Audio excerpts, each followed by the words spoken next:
Hello and welcome to Ask Porsche. I'm Alex and this is Andy from Porsche. Hi. We're here in the studio in Stuttgart-Zuffenhausen and I will be asking him your questions about this beautiful car, the Taycan, Porsche's first all-electric car. Put your hand there on the steering wheel and then you can relax.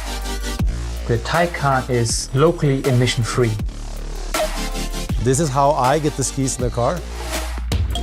We are here with Porsche's first all-electric car, the Taycan. The question is about hydrogen though, and I'm sure many people are curious to hear what our expert Andy has to say. So I will read you the question. Okay. Are you going to make it also hydrogen powered? It is more eco-friendly because no battery. No, because Porsche powertrain strategy is focusing clearly on three pillars. First is highly efficient and emotional petrol engines. Yep. The second is performance-oriented plug-in hybrids.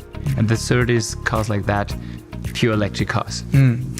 Also, in my personal experience, there are many misconceptions about the fuel cell technology. So you still have an electric engine and you still have a battery. Sure, the battery is smaller than in a battery electric vehicle, but it is still there.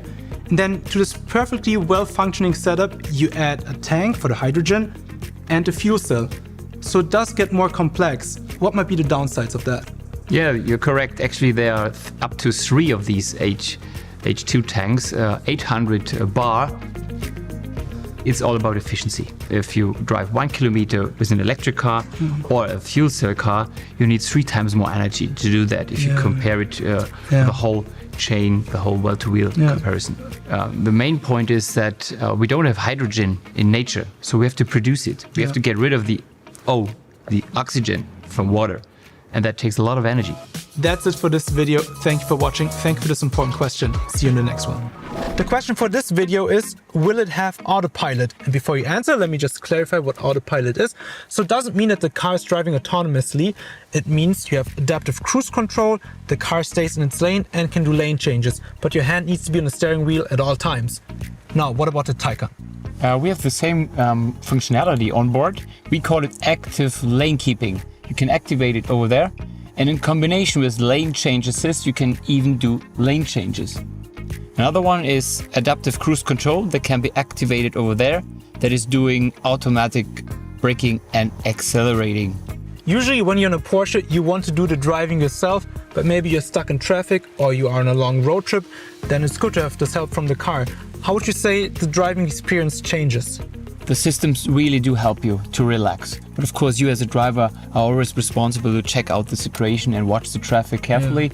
But you can put your hand there on the steering wheel and then you can relax. So the hand needs to be on the wheel. What would happen if you did take it off? The car really reminds you very sophisticated to bring back your hand to the steering wheel. It's a step-by-step approach. First, there will be a graphic showing you, please put your hands back. Then there will be acoustic signal. Then there will be a brake impulse. And then there will be a nice belt tightened signal, which is quite cool. There you go. Thank you for the explanation. So the car helps you driving and it reminds you to be responsible. See you in the next video. Bye. You say the emissions are zero. How much damage does lithium mining do? Have you factored that in? Very important question. First of all, we have to say that the Taycan is locally emission-free. And that really helps if you think about the cities because it improves the air quality. On the other hand, we have to say that authorities do not factor in the emissions of production of the battery.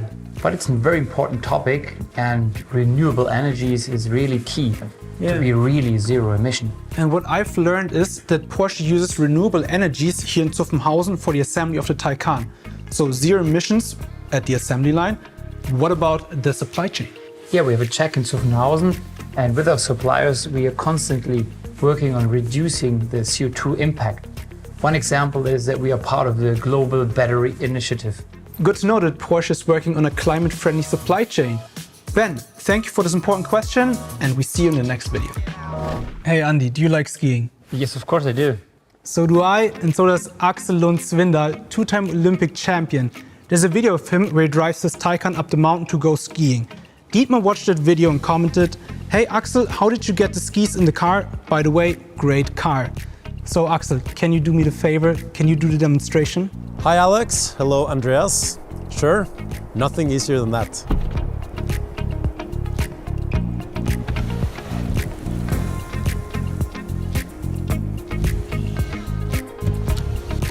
you do not have space in the trunk, you can easily put a roof box on the Taycan.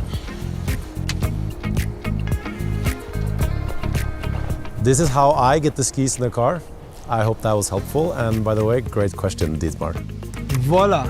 His boots. Let's put them into the frunk. The front trunk, aka frunk. Yeah, very useful. Another cargo space. That's nice. A second trunk in the front.